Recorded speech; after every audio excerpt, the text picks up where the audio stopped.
Hemm miktub. Programm ta' tagħlim bibliku imwassal lilkom il-komunità Malta Messjanika. Il-kellim tal-lum Martin Stivala. Insellmilkom u għal darb'oħra nilqakom għal dan il-programm hemm miktub imwassal lilkom mill-benefatturi u l-ħbieb tal-komunità Malta Messjanika.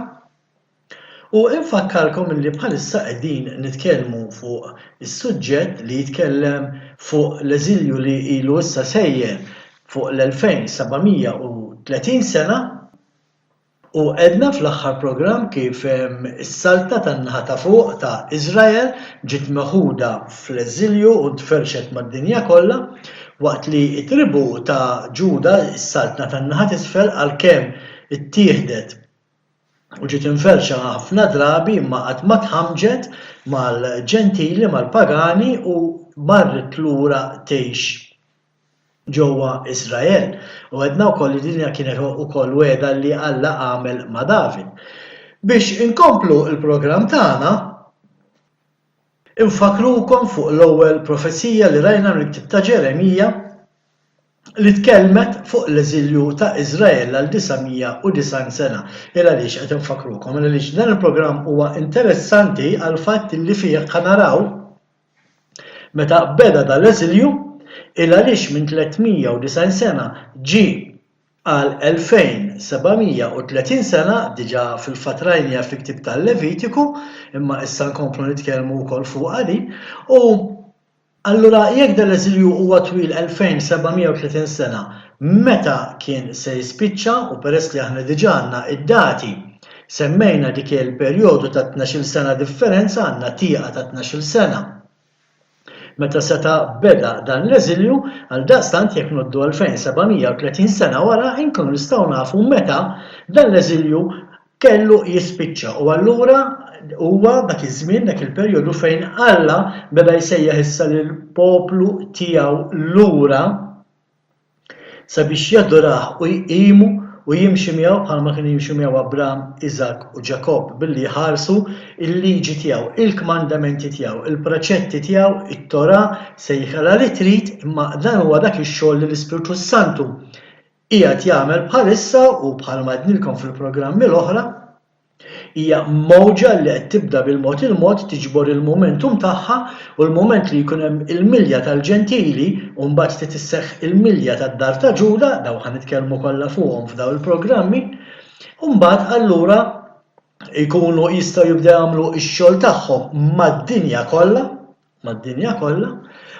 u tkellimna daw fuqha anke fi programm ieħor fejn tkellimna fuq iż-żewġ xhieda tal-Ktieb tar-Revelazzjoni. Min huma dawn iż-żewġ xhieda huwa għadna li huma id-dar ta' Iżrael u id-dar ta' Ġuda illi meta jirritornaw lura lejn il-mulej. Interessanti nkunu nafu li Jaxua qal ma jiġix qabel kulħadd ikun sema, id-dinja kollha tkun semat bil-kelma tiegħu u llum għandna l-ebda dubju jekk intom taqbdu mappa u taraw fejn hemm il-Kristjani u nies missjonari li jmorru jwasslu l-messaġġ taraw li id-dinja kollha semat bil-messaġġ ta' Jaxua, id-dinja kollha semat balla, id-dinja kollha taf bil-Bibja, għalkemm mhux id-dinja kollha timxi magħha. Allura l-mistoqsija tagħna hija jekk Jaxua qalilna l-ewwel irid jisma' kulħadd u mbagħad niġi jien. Jekk kulħadd sema' illa li x'għadu ma ġiex, illa li issa qegħdin fil-perjodu fejn wara li kulħadd sema' Alla qed isejjaħ in-nies u min irid imur lura għax in-naġġ tiegħu jisimgħu leħnu, min irid imur lura Alla se jsommu se jaċċettah bħalma għamel missieri ben il-ħali reġa' ħadu lura u l-mument li kulħadd ikun ġi lura kemm mid-dar ta' Iżrael u mid-dar ta' Ġuda u mbagħad ikun jista' jibda x-xogħol aħħari l-aħħar qawmien spiritwali li għandu jkun spettakolari żgur mhux forsi. Diġà semmejnilkom għalfejn ukoll għaliex li tisir l-istess xogħol li kien sar fil-Ktieb tal-Atti tal-Apostli imma fuq skala issa kbira ħafna mad-dinja kollha. U allura rajna fil-Ktieb ta' Ġeremija rajna kif Ġeremija profetizza 390 sena ta' eżilju u rajna li l-profezija fil-Ktieb tal-Levitiku kif jekk il-poplu xorta jieqpa fid-dnub Alla kien ser jimmaltiplika iż-żmien għal 7 darbiet u għalaqna l-programm li ieħor billi għedna 390 sena jekk inti timmultiplikhom għal 7 darbit jiġu 2730 sena. Qed naraw li għal daw 390 sena profetizzati, id-dar ta' Iżrael in-naħa ta' fuq tas-saltna ta' Efraim xorta baqgħu jgħixu fid-dnub u l-mulej wettaq dak li kien qal fil-ktieb tal-Levitiku u ġeddilhom l-eżilju tagħhom għal issa 7 darbit aktar. U allura ġew 2000 sena, 2730 sena ta' eżilju. Nerġa' nfakkarkom edna li hemm tieqa ta' 12 sena meta beda dan l-eżilju u edna li skont l-istudjużi dan l-eżilju beda x'imkien bejn is-sena 734 sas-sena 722 qabel Kristu. Tinsewx li qabel Kristu iż-żmien kien jingħad billi jitnaqqas. Meta tweled Kristu mbagħad nżidu. Fir-realtà, għalkemm bħal medna ma nafux min huma d-dixxindenti imferxa mad-dinja kollha, imma dawn fil-verità qatt ma kienu mitlufin. U għalhekk qed naraw li għal 2730 sena daw in-naċ il-mitlufa ta' Iżrael li għalihom ġie Jaxua bil-mod il-mod bdew jiġu imħalta u mferxa fin-nazzjonijiet kollha madwar id-dinja. Ara fil-fatt Jaxua x'qal meta saqsewh u jekk imorru fil-Vanġelu ta' Mattew kapitlu 15 bħal dejjem lilkom araw li jkollkom il-Bibja magħkom jew inkella pitazz fejn żommu n-noti ħalli tiktbu dal-iskritturi u tkunu tistgħu tfittxuhom fil-Bibja u meta terġgħu tissimgħu il-programm biex tistudjaw timxu mal-iskrittura. Mattew 15:24 Jaxua rrispondihom hekk. Imma hu qalilhom ma ġejtx mibgħut ħlief għan-naċ li ntilfu mid-dar ta' Iżrael. U issa f'dan il-programm li ġejjin ħanaraw min huma daw in-naċ il-mitlufa mid-dar ta' Iżrael. Għax jekk Jaxua ġie biex jiġbor daw in-nies, allura dan il-proċess ormai diġà ilu għaddej issa 2000 sena daqshekk ilu li Jaxua feċċ f'wiċċ id-dinja. 2000 sena minn meta ġie Jaxua u it-tmiem ta' meta għandu jispiċċa l-eżilju jikkorrispondu flimkien ħafna. Bħalma ħanaraw fil-programm, imma dan huwa xi ħaġa illi Alla biss seta' jwettaq b'daqshekk preċiżjoni.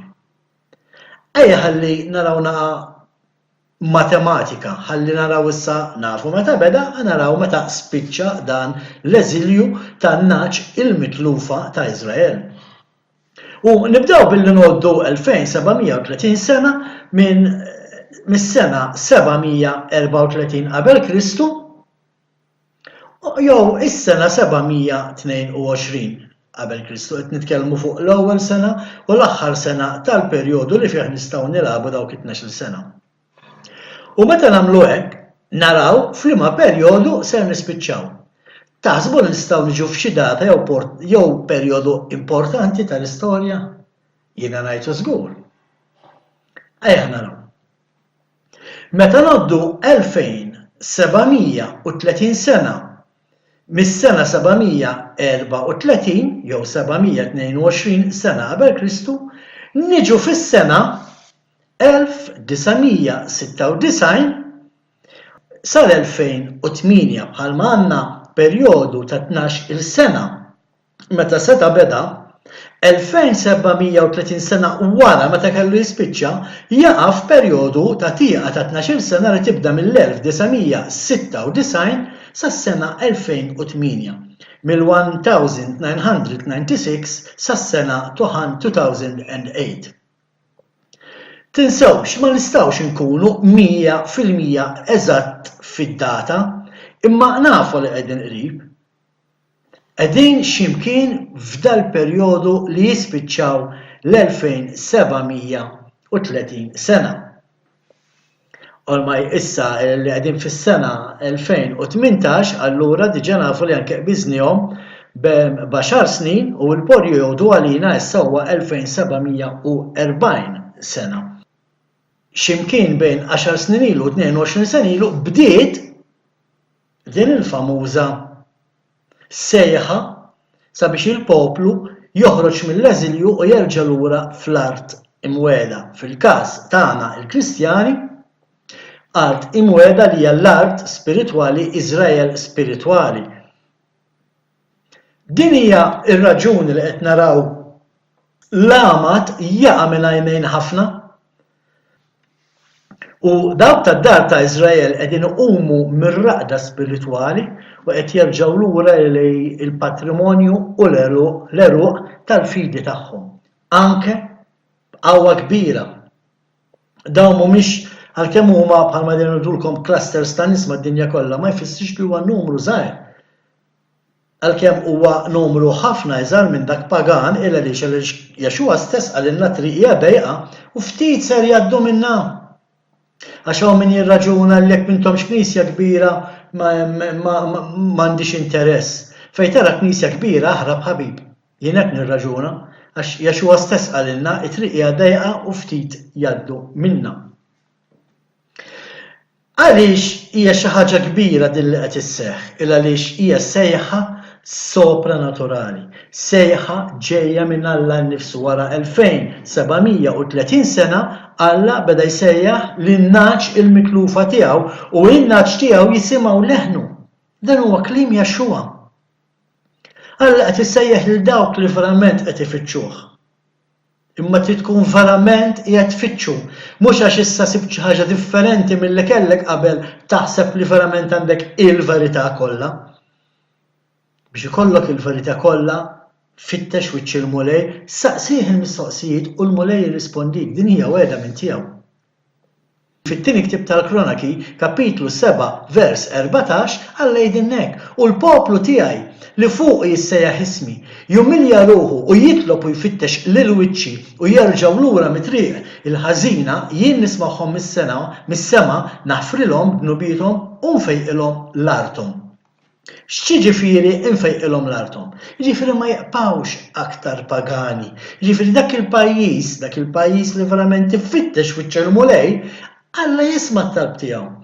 U jtih il-verità u l-moment li jieħu l-verità dak il-pajjiż ifieq mill-paganiżmu illa li aħna diġà rajna fl-aħħar programm x'kienu pereżempju il-problemi il-mart li kellu jiġi fuq dawk in-nies illi kienu pagani ma jemmnux Balla. Imma Alla qed jgħid jekk intom idduru lejja jekk verament tfittxuni, tfittxu l-wiċċi, intom li tissejħu bismi da mhux qed jgħid lill-pagani ta' mhux qed jgħid lil dawk li ma jemmnux fih, qed jgħid lill-ġentili dawk illi jemmnu fih m'għadhom mhux qed jemmnu kollox. U qed jgħidilhom jekk intom tfittxu l-wiċċi, jiena intikom il-verità u mbagħad tkunu tistgħu tqimuni 100% kif nixtieq jien. Dak li jfisser infejqilkom artkom. Li huwa żgur huwa li jekk dan l-eżilju beda 700 sena qabel Kristu fis-sena 734 jew sas-sena 722 ifisser żgur illi l-2730 sena ta' stennija għal dan il-qawmien spiritwali issa spiċċa. Issa ser noħorġu mill-eżilju. U għattilkom eżilju x'inhu? Eżilju jfisser nies illi imkeċċija minn arthom u jkollhom jgħixu x'imkien ieħor. Dan qed ngħidu għaliex ħafna ħaltu l-eżilju mal-iskjavitu m'għandux jaqsam xejn. Skjavitu mhuwiex eżilju, nafu li pereżempju l-poplu Iżraelit qabel għadda minn dak kollu, ittieħed ġewwa l-Eġittu għex l-Eġittu għal 400 sena imma m'għamilx 400 sena fl-iskjavitu, għamel 70 sena fl-iskjavitu. U dik hija differenza bejn eżilju u skjavitu biex inkunu niftehmu fuq ix qed nitkellmu. U qed naraw allura issa li ħafna nies illi qed jisimgħu l-vuċi tal-mulej qegħdin jindmu u qegħdin attenti biex jisimgħu il-kelma tiegħu. U qegħdin attenti biex jogħdu l-kmandamenti tiegħu. Dan huwa dak il-pass li aħna tal-komunità Malta Messjanika għamilna. Aħna indimna minn reliġjonijiet folots, indimna minn reliġjonijiet ta' teatrini u reliġjonijiet ta' profezziji folots u waqqas nafx ma konniex naraw u nisimgħu. Ħriġna minn dak kollu, indimna, għadna l-mulej tlabnieh biex itina l-verità u llum il-mulej qed ikellimna u jtina l-verità. U għalux qed itina l-verità. Aħna qed nimxu mal-kmandamenti tiegħu. Illa lix aħna nemnu li Jaxua huwa s-Sid u s-Salvatur tagħna nażlu li nobdu l-kmandamenti tiegħu. L-10 li huma bħalma dejjem nidilkom. Kull ma fadal issa huwa li jerġa' joħodna lura fl-art li huwa wedna. Imma bħalma qedtilkom fil-ftuħ ta' dan il-programm sabiex iseħħ dak trid isseħħ il-milja li ħan nitkellmu fuqha wkoll il-milja tal-ġentili u l-milja ta' tribu ta' Ġuda. Sissa rajna kif il-poplu tas-sartna ta' fuq il-poplu ta' Iżrael, Efraim, qiegħed jerġa' lura mill-ħażen tiegħu. Allura qed jerġa' jibda waqt li jemmen f'Jaxua jibda jimxi mal-kmandamenti tal-mulej, iżomm is-sibt qaddis, iżomm il-festi tal-mulej u jiekol laħam nadif. Dik hija d-differenza li qed isseħħ f'ħafna nies li huma Kristjani u għax huma Kristjani għax jemmnu f'Jaxua, Alla dawk li jemmnu f'Jaxua u jfittxu l-wiċċu verament qed iġibhom għall-verità u qed ipoġġuhom il-kmandamenti qudiemhom. U mill-kmandamenti n-nies qed jindunaw kif hemm 10 kmandamenti u aħna nżommu 9 biss. Għaliex ir-raba' wieħed ma nżommux? U meta jibdew jagħmlu l-mistoqsijiet, Alla mhux il-bniedem itihom ir-risposta. Illa għaliex jekk inti tmur issaqsi il-mexxej tiegħek spiritwali fuq ir-raba' kmandament itik daqqa ta' sieq fuq wara u jitfek il-barra mill-komunità u jgħidlek illi inti magħżum. Ejja ħalli nkomplu. Ejja ħalli naraw Alla issa xi jgħid għall-poplu ta' Ġuda? Għaliex il-poplu ta' Ġuda huwa dak il-poplu li sal-lum għadu qiegħed jippreserva l-orakli tal-mulej. Jiġifieri il-kelma talla. Il-liġi tiegħu, it-Tora qiegħda għand il-poplu ta' Ġuda, għand id-dar ta' Ġuda. Imma dawk hekk imsejħa ortodossi għadhom sal-lum rashom qiebsa u ma jridux jaċċettaw li Jaxua huwa s-Sid u s-Salvatur tagħna. Wieħed mill-iżbalji li daw in-nies ma jistgħux jemmnu f'Jaxua isir mill-Kristjani infushom li jippruvaw ibellawlhom Ġesu Amerikanizzat xi ħaġa li llud żgur il-poplu ta' Ġuda, il-poplu id-dar ta' Ġuda ma jistgħux jaċċettaw. Għaliex id-dar ta' Ġuda jafu li s-Sid u s-Salvatur tagħhom Jaxua huwa ludi u mhux Amerikan. Mhux dak ix-ċaħad b'xaru twila meta l-kelma talla tgħidlek li raġel ma jistax iżomm xaru twila. Mhux dak ir-raġel gustus sabiħ dik id-naqa daqna pulita li naraw fuq is-santi. Xejn minn dan, ma għalhekk ma jistgħux jaċċettaw il-Jaxua. Il-moment li aħna intuhom il-Jaxua l-Iżraelit, il-Jaxua l-Ebrew u mbagħad ikunu jistgħu jibdew jaċċettaw. Imma dan ma jistgħux jagħmluh il-Kristjani li ma jemmnux fil-liġi, dan jistgħu jsir biss minn dawk in-nies messjaniċi bl-eruq Ebrew bħalma aħna ta' Malta Messjanika, aħna messjaniċi għax nemmnu fil-Messija u l-eruq tagħna huma Ebrew għaliex nafu il-kelma Alla xi tgħid. U meta niltaqgħu ma' persuna li huwa mit-tribu ta' Ġuda, aħna ma ntuħx il-Ġesu tal-Amerika li ġej minn Rejma jew minn xi università oħra, aħna ntuhom il-Jaxua tal-Bibja. U hemmhekk tista' tpoġġi bil-qiegħda u titkellem magħhom dan nies. Ma jfissirx li fit-tribu ta' Ġuda ħadd ma jemmen f'Jaxua.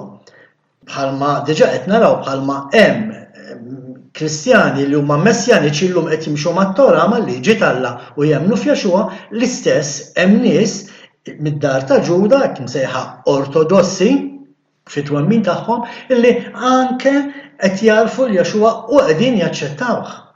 fosthom hemm għalliema li aħna nistudjaw taħtom u nitalmu minn għandhom. Permezz ta' dak li Alla qed jgħid permezz ta' Hosea nafu li meta jispiċċa l-eżilju tas-saltna ta' fuq, l-eżilju ta' Iżrael, jibda il-ħsad tal-poplu ta' Ġuda mbagħad. L-ewwel irid ikun hemm il-milja tal-ġentili. Meta jkun hemm il-milja tal-ġentili, tinsew xedna qalilna anke San Pawl biex ma tikbrilniex rasna il-fatt li aħna issa imdaħla f'Iżrael. Għaliex l-ewwel irid tkun hemm il-milja tagħna għax huma kienu ssupervjaw, imma mbagħad irid tkun hemm il-milja tad-dar ta' Ġuda. Jiġifieri fid-dar ta' Ġuda ser jaslu fil-punt illi jemmnu f'Jexua l-Messija. U dan nsibuh fil-ktieb ta' Hosea kapitlu 6 vers 11 fejn jgħid Ġuda għalik ukoll għad inħejji il-ħsad, meta qed jgħid Ġuda mhux qed jirreferi għall-Apostlu għax ma kienx għadu jgħix dak iż-żmien ma kien qed jitkellem fuq id-dar ta' Ġuda. Alla permezz ta' Hosea f'kapitlu 6 vers 11 qed jgħidlu li d-dar ta' Ġuda qed jgħidilha Ġuda għalik ukoll għad inħejji l-ħsad. U bħalma diġà semmejna fost it-tribu ta' Ġuda diġà hemm nies li qed jaċċettaw lil Jexua bħala s-Sit u s-Salvatur tagħhom. Imma nafu wkoll li hemm ħsad kbir ġej anke fuq dan il-poplu. Il-profezija talla mhix qiegħda l-erba' min nies li qed jarfuh illum, dawk l-erba' min nies li qed jarfuh illum qegħdin hemm biex kunu jistgħu jkellmu l-oħrajn u jiftħulhom għajnejhom. Bħalma aħna qed nippruvaw nagħmlu f'dinja fejn il-Kristjani jgħidu li l-liġi talla ma tixtod, illum aħna maħniex taħt il-kmandamenti u dan huwa l-messaġġ li aħna dejjem qed inwasslu. Il-fatt li Jexua huwa s-Sit u s-Salvatur tagħna, allura trid tagħżel li inti tkun obbedjenti lejn Alla. Biex tkun obbedjenti lejn Alla tittimxi mal-kmandamenti tiegħu. U ħanitkellmu anke fuq dak għax dan li qed ngħidilkom kollu huma profeziji, imma naħseb bħalma ndunajtu sissa it-talim li qed tisimgħu minn Anna ma smajtuh fl-ebda knisja jiġi mgħallem u anqas ħadd isimgħuh. Illa għaliex il-Knisja illum il-ġurnata li klina nħobb insejħla l-Knisja moderna tajt li l-liġi ma tixtod, allura ma jistgħux jirreferu għal daw l-iskritturi li aħna qed intukom. U allura ħafna ma jafux bihom dan l-iskritturi u jitilfu ħafna mis-sens ta' dak li l-kelma talla qiegħda tajt. Dak li kien ġara ġewwa Iżrael fi żmien Pawlu, u issa nitkellmu x'kien ġara, issa rridu nerġgħu narawh, isseħħ mad-dinja kollha ħbieb. U aħna nafu mit-testimonjanzi li dan diġà beda. U bekk nafu li l-eżilju tal-2730 sena wasal fi tmiemu, illa li dak li kien ġara fi żmien Pawlu ġewwa Ġerusalemm, illum qed iseħħ mad-dinja kollha. Ejja ħalli naraw x'kien ġara fi żmien Pawlu ġewwa Ġerusalemm. U hawnhekk se naraw lil Pawlu li qed jitħaddet ma' Ġagbu li kien ħu Jexua ħu l-mulej, meta kien qed jiġi akkużat Pawlu li kien qed jgħid lill-ġentili li jistgħu ma jimxux mal-liġi. U waqt li Pawlu kien qed joġġezzjona għal dak kollu u kienu qed jitkellmu araw x'qallu Ġagbu lill-Apostlu Pawlu u ħammorru fl-ktieb tal-Atti kapitlu 21 vers 2. U Ġagbu lil Pawlu qallu meta semgħu dan bdew ifaħħru lil Alla, imbagħad qalulu qiegħed tara ħin kemm eluf ta' lut emnu u daw kollha għadhom imħeġġa għal-liġi. U hekk qed irid jerġa' jiġri ħbieb tiegħi. Dawk li għandhom l-orakli tal-mulej għad iridu wkoll jemmnu li Jexua huwa il-Messija. L-istess ħaġa jrid jiġri dak li ġara f'Ġerusalemm irid jerġa' jiġri ġewwa Iżrael u mad-dinja kollha.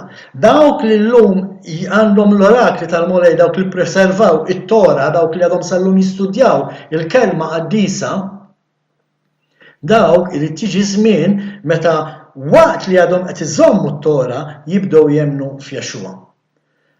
Bħalma rridu naraw id-dar ta' Ġuda temmen fil-Messija, irridu naraw ukoll għawmin spiritwali fid-dar ta' Iżrael. U dawk li jemmnu f'Jexua bħala l-Messija, jiġifieri il-Kristjani, dawk il-Kristjani li verament qed ifittxu ċ-mulej iridu wkoll jibdew jemmnu fil-liġi ta' Alla u jemmnu fil-kmandamenti u jibdew iżommuhom. U mbagħad ikollna s-siġra naturali id-dar ta' Ġuda u s-siġra salvaġġa li hija l-ġentili li qed jiġu lura hemm laqma it-tnejn li huma qed jemmnu fil-Messija u t-tnejn li huma iżommu l-liġi ta' Alla. Hemm jista' jibda l-qawmien spiritwali l-kbir u mhux qabel. Ejja ħalli naraw issa x'inhuma s-sinjali li d-dar ta' Iżrael trid twettaq waqt li qiegħda fl-eżilju, għaliex il-mulej qal waqt li jkunu qegħdin fl-eżilju daw iridu jagħmlu xi ħaġa.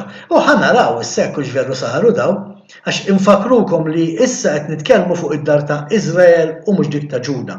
Tajjeb? Fil-ktieb tal-Ġenesi jgħidilna li Efraim u Manesse li kienu t-tfal ta' Ġuseppi, dak ngħidu aħna Ġuseppi mitbjuħ minn ħutu għad ikunu bl-Ebrajk jgħidilna il-melo ħa gojim, jiġifieri il-milja tal-ġentili. Manesse u Efraim għad ikunu il-milja tal-ġentili. U dan nsibuh fil-ktieb tal-Ġenesi kapitlu 48 vers 19 fejn jaqra hekk.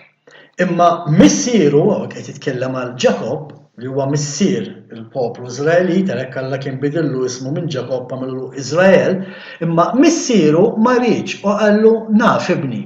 Imma naf ukoll li qed ikun ġens u jkun kbir ukoll. Naf ukoll li ħuħ iż-żgħir qed ikun akbar minnu u n-nisel tiegħu jkun milja ta' ġnus. Jkunu ħafna ġifieri. X'qed naraw hawnhekk qed naraw il-Ġakob li kien sar issa Iżrael ġibi xi bierek it-tfal ta' Ġuseppi, Manesse u Efraim u waqt li poġġa idejh fuq rashom u sallabhom Ġuseppi mar biex jerġa' idawwallu idejh skont kif suppost u Ġakob wafqu qallu le qallu nafx qed nagħmel ibni. Qallu ma il-kbir qed irid iservi liż-żgħir, qallu imma anke ż-żgħir qed ikun milja ta' ġnus. Għad ikun akbar minnu. Din hija interessanti li dan huwa tagħlim ieħor li xi darba nagħmlulkom fejn qegħdin illum it-tribut ta' Manesse u fejn qed illum it-tribut ta' Efraim huwa studju interessanti ħafna li aħna għamilnieh f'wieħed mill-istudji ta' nhar tas-sibt tagħna u ntlaqa' tajjeb u għalhekk niddeċidejna li l-qudiem ukoll nirrekordjawh u ntulkom ħalli tisimgħuh. Din hija interessanti għal fatt li iż-żerriegħa Iżraelita qed issir ġentili, qed issir pagana. Imma xorta għandhom ġo fihom żerriegħa Iżraelita. Meta Ġakob qallu dan it-tifel qed isir ikun il-milja tal-ġnus kien qed jgħidu daw qed isiru pagani. Imma l-kemm saru pagani, l-kemm tħalltu, l-kemm telqu lil Alla bħalma ma nibel inħali, imma iż-żerriegħa ġo fihom xorta baqgħet Iżraelita, demmhom xorta kien Iżraelit. Bħal ben il-ħali meta telaq il-missieru xorta baqa' ibben missieru. Għaldaqstant xorta huma Lut, jiġifieri dixxindenti ta' Abram. Dawk li huma mferxin mad-dinja kollha mit-tribut tas-saltna ta' fuq, mit-tribut ta' Efraim, xorta għadhom dixxindenti ta' Abram. Ma jafux min huma għax propju hekk kien ipprofetizzat li kellu jiġri. U naraw li din iż-żerriegħa Iżraelita anke mingħajr ma taf qiegħda twettaq il-misteru tal-milja tal-ġentili li fuqu kien tkellem Pawlu f'Rumani 11 vers 25 meta qalilna ma rridkomx ma tkunux tafu ħuti. Dan il-misteru li ma tmorrux taħsbu li intom xi orrif, l-ebbusija tal-qalb li waqgħet fuq parti minn Iżrael teqpa sakemm tidħol il-milja tal-pagani. Hekk taraw ħafna diskors kemm huwa relatat minn żmien Ġakob issa qed isemmih Pawlu, ovvja għaliex Pawlu kien studja l-liġi, Pawlu kien studja dal-istejjer, Pawlu kien studja l-patrimonju tal-poplu tiegħu kien jaf minn fejn hu ġej. U għalhekk seta' jitkellem kif kien jitkellem, imma bħalma qed naraw din iż-żerriegħa mingħajr ma taf qiegħda twettaq dan il-misteru, il-milja tal-ġentili. U dan huwa dak iż-żmien meta l-mulej qed isejjaħ il-poplu tiegħu u minn verament qed jisma' l-wiċċu qed jerġa' idur lejn Alla. u għax qed jerġa' jdur lejn Alla il-fatt li jemnu f'Jaxua bħala s-sit u s-salvatur tagħhom, allura issa qed jgħidu isma' aħna rridu nimxu mal-kmandamenti tal-mulej. U meta tibda timxi mal-kmandamenti tal-mulej tibda minn l-ewwel wieħed, it-tieni wieħed, it-tielet wieħed u xi darba bil-fors tittasal għar-raba' wieħed. U din id-darba ma tistax taqbżu. Din id-darba ma tistax tgħod dak inbidel għax Jaxua qam mill-mewt nhar ta' Ħadd. Anki jekk Jaxua qam mill-mewt il-Ħadd imkien manna miktub fil-kelma t'Alla illi il-jum qaddis, il-jum li Alla issepara mis-sitt jiem l-oħra, issa sar il-Ħadd u mhux is-sibt. Jekk sar hekk Alla allura huwa giddieb, imma aħna nafu li Alla mhux giddieb għax mhuwiex bniedem biex jikdeb. Alla stess qalilna f'Malakija kapitlu 3 vers 6 fejn qal jiena Jehova ma nitbiddilx. U dan nsibuh irrepetut anke f'litra lil Lut fejn l-awtur tal-litra lil Lut jgħidilna li l-kelma magħmula bniedem Jaxua il-Messija il-bieraħ illum għal dejjem l-istess. Mela jekk Alla qaddes is-sibt imkien issa m'għamlu il-Ħadd. Naf li hawn min jipprika u jgħid li llum sar il-Ħadd imma mhuwiex sostanzjat dak li jgħid bil-kelma t'Alla illa li fil-kelma t'Alla dina il-bidla massiba mkien kienet bidla li għamlet il-Knisja Kattolika u ovvja l-Knisja Evanġelika illi ħirġa minn ġol Knisja Kattolika li l-Bibja tirreferija bħala il-prostituti, melek il-Knisja Kattolika hija il-prostituti, dawk li ħarġu minnha huma prostituti illa li jibdlu lil Alla u jkunu qed jibdlu lil Alla meta jgħidu li huma Kristjani imma il-liġi ma dix għal-jom illum. Allum ħanifqu għandna ħafna iktar informazzjoni ara li jkollkom fuq ixtikbu fil-programm li ġejjin, araw li jkollkom il-Bibja magħkom li għandna ħafna skritturi biex aħna nagħtu is-saħħa il-messaġġ li qed inwasslu. Is-saħħa ta' dak li aħna qed ngħidu aħna nġibuh mill-Bibja. Għalhekk dejjem tkun fidejkom ħalli meta tistudjaw taraw li dak li qed ngħidulkom huwa miktub biktej. Bħalma dejjem ngħidilkom, kunu bħal Berejani. Il-Berejani kienu jmorru jfittxu fil-kelma t'Alla dak li Pawlu qed jgħidilhom. U tinsewx, fi żmien il-Berejani, it-Testament il-ġdid ma kienx għadu miktub u kienu jmorru jfittxu x'qed jgħidilhom Pawlu fit-Testament l-Antik. U qatt ma sabu li Pawlu qed jikdeb f'dak li qal, dan jfisser li Pawlu qatt ma qallhom li l-liġi m'għadix tot. Imma bħalma dejjem ngħidulkom, qatt toqgħodu fuq il-bniedem, imma oqgħodu biss fuq dak li hemm miktub. Sakemm nitarawkom fi programm ieħor insellmilkom. Dan il-programm qed jiġi mwassal lilkom bl-għajnuna ta' ħbieb u benefatturi tal-komunità Messianic Malta. Għal aktar informazzjoni rikorru s-sit elettroniku messianicmalta.org. Fittxuna fuq Facebook jew fuq Twitter taħt it-titlu Messianic Malta.